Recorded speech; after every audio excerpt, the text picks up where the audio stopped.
आनंदम। ऐसे थे विनोबा जी। पुस्तक पठन में आपका स्वागत है। प्रसंग 79, स्वतंत्रता और समर्पण। स्वतंत्रता को विनोबा जी बहुत महत्व देते थे। अपना दबाव किसी पर ना पड़े, यह तत्व उनके जीवन में ओतप्रोत था।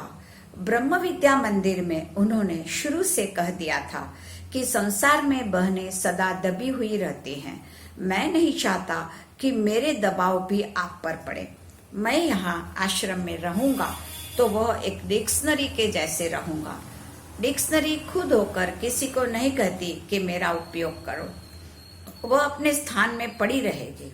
जिसको जरूरत हो वह उपयोग करेगा।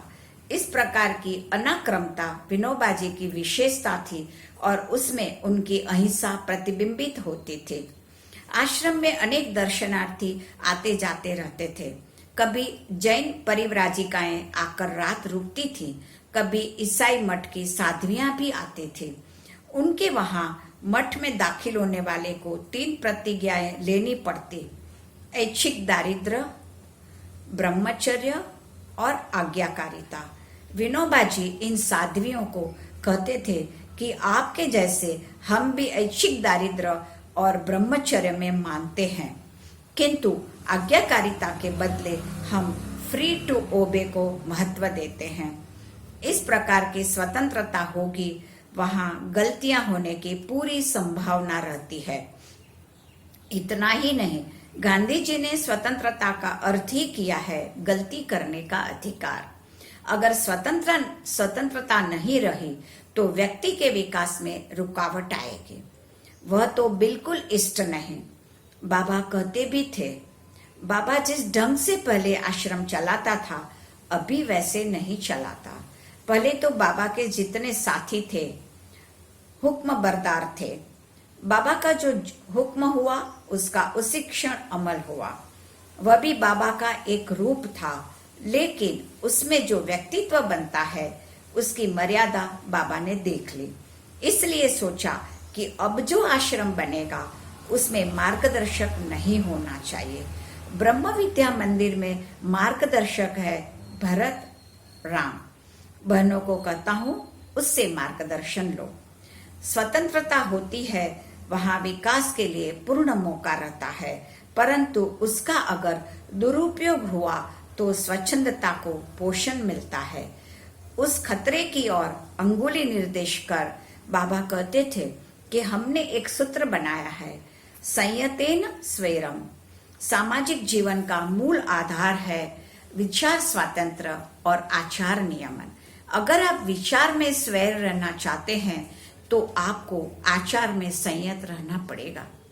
उस दृष्टि से वे हमें सदा कहते रहते थे कि हमारे यहाँ समूह की और व्यक्ति को पूर्ण स्वतंत्रता हो और व्यक्ति का समूह को पूर्ण समर्पण हो। प्रसंग 80, 4 साधनाएं। ब्रह्म विद्या मंदिर के भोजन गृह में दीवार पर 4 सूत्र अंकित किए गए हैं। वे 4 सूत्र हैं: काल जारणम, स्नेह साधनम, कटुक वर्जनम, गुण निवेदनम।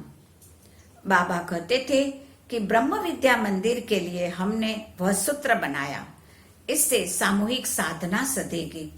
इन 4 सूत्रों में पूर्ण साधना आ जाती है। अगर यह सध जाए तो ब्रह्म विद्या सध जाएगी। हमारे भोजन गृह में भोजन करने वाले अतिथि अक्सर काल जागरण का अर्थ पूछते हैं। 1971 में जब ये सूत्र स्फुरित हुए तब उन्हें समझाते हुए बाबा ने कहा था, काल जारणम उपनिषद की आज्ञा है। नारायण उपनिषद कहता है, अहमेव कालः नाहम कालस्य, मैं ही काल हूँ, मैं काल का दास नहीं हूँ। सबूतम सच भव्यम जिज्ञासा शक्ति पूरितम जारयिष्ठाः। मनुष्य को भूत के लिए आसक्ति होती है, भविष्य के लिए जिज्ञासा होती है। दोनों को पचाना है, जीर्ण करना है।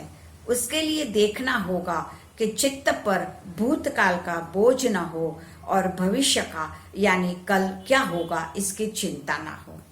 पुराना जरा भी ना सोचें। पुराना जहां याद आता है, वर्तमान हाथ से निकल जाता है। फिर रहा क्या? जो वर्तमान हमारे हाथ में है उसे ना खोएं। बाकी पुरानी बातें भूल जाना कठिन तो है। दादा परदादा से यानी वंश परंपरा से कुछ चीजें याद रखी जाती हैं। कठिन तो है, लेकिन कठिन काम करने के लिए ही तो मनुष्य जन्म है। स्नेह साधनम की आज्ञा ईशा मसीह ने की है। ईशा ने कहा है कि सामने चाहे दुश्मन खड़ा हो, पड़ोसी खड़ा हो या अपने ही परिवार की कोई व्यक्ति खड़ा हो, तीनों हालत में हमें प्रेम के सिवाय कुछ करना ही नहीं। शत्रु हो, पड़ोसी हो, स्नेही साथी हो, एक ही स्नेही साधनम। कटुक वर्जनम का रहस्य खोलते हुए बाबा ने कहा था, यह कबीर की आज्ञा है। कबीर ने कहा है, घट घट में है साईं रमता, कटुक वचन मत बोल रे। हम किसी से बात करते हैं तो भगवान से ही बात कर रहे हैं, ऐसा समझकर बात करनी चाहिए। कटु न बोलकर सामने वाले के हृदय को दुख न पहुंचाना इतना ही काफी नहीं, किसी के लिए चित्त में भी कटुता के भाव न आए, यह देखना होगा। और आखिर की आज्ञा है असम के माधव देव की, गुण निवेदनम। माधव देव ने मनुष्य की 4 कोटि गिनाई है, अधम, मध्यम, उत्तम और उत्तमोत्तम। उसमें अधम वह है जो लोगों के दोष देखता है, मध्यम गुण दोष दोनों देखेगा, उत्तम गुण का ही ग्रहण करेगा, और उत्तमोत्तम है वह अल्प गुण करय विस्तार, यानी उत्तमोत्तम पुरुष होता है वह थोड़े से गुण को बड़ा कर देता है।